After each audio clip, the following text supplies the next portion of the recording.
មិនខ្វល់ថាអ្នកទាំងអស់គ្នាធ្វើការខាងអីរស់ស៊ីខាងអីទេនៅថ្ងៃណាមួយអ្នកទាំងអស់គ្នានឹងត្រូវធ្វើការជាមួយបច្ជីហើយនឹងត្រូវជួបប្រទះជាមួយនឹងកម្មវិធី Excel ហើយបើអ្នកទាំងអស់គ្នាចេះ Excel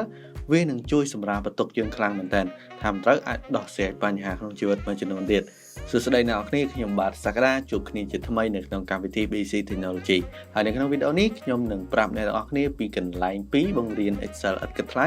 មេរៀនស្រួលយល់រៀនពីទីណាក៏បានដែរ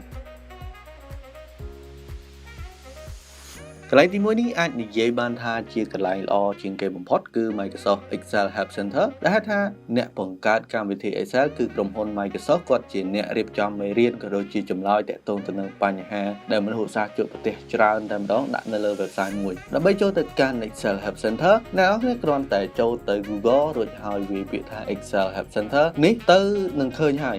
ឬក៏អ្នកនរគ្នាអាចចុចសញ្ញាសួរនៅលើកម្មវិធី Excel នៅផ្នែកខាងលើជាងខាងស្ដាំក៏បានដែរទាំងប្រើប្រាស់ websiteនេះអាចនិយាយបានថាងាយស្រួលប្រើមែនទែនហើយនៅលើ website មួយនេះក៏មានគ្រប់មេរៀនទាំងអស់ដែររាប់តាំងតែពីការបង្កើតតារាងចងរូបមន្តទុករហូតដល់ Excel កម្រិតខ្ពស់ Advanced Excel ថែមទៀតផងគួរឲ្យសោកស្ដាយដែរ website មួយនេះមានតែជាភាសាអង់គ្លេសប៉ុណ្ណោះសម្រាប់ដែលអ្នកចង់មើលវីដេអូជាភាសាខ្មែរសូមចូលទៅកាន់កន្លែងទី2ដែលវាគ្មានអីក្រៅតែពីរៀននៅលើ YouTube ទេដែលហេតុថានៅលើ YouTube មានវីដេអូនិយាយពី Excel ដែលមានបងប្អូនខ្មែរយើងបង្រៀនជាច្រើនអ្នកហើយទាំងអស់គ្នាសុទ្ធតែមានជំរើសច្រើនក្នុងការរៀនអ្នកខ្លះអាចនឹងត្រូវជាមួយគ្រូម្នាក់នេះចឹងទៅអ្នកខ្លះអាចនឹងរៀនចូលជាមួយគ្រូផ្សេងម្នាក់ទៀតទៅនិយាយជារួមទាំងអស់គ្នាពេលចេះកម្មវិធី Excel ទៅវាអត់ប្រយោជន៍ទេចង់ឬមិនចង់អ្នកទាំងអស់គ្នានឹងត្រូវធ្វើការជាមួយបញ្ជីការនៅថ្ងៃណាមួយជាក់ជាមិនខានមិនថាអ្នកទាំងអស់គ្នាជាបុគ្គលិកគេមិនថាអ្នកទាំងអស់គ្នាជាចៅហ្វាយគេអរគុណសម្រាប់ការតាមដានវីដេអូនេះជាចុងក្រោយអ្នកទាំងអស់គ្នាអាចសំណូមពរប្រធានបទផ្សេងៗមកកាន់ក្រុមបច្ចេកវិទ្យាបានដោយ comment នៅខាងក្រោមនេះហើយយើងខ្ញុំនឹងព្យាយាម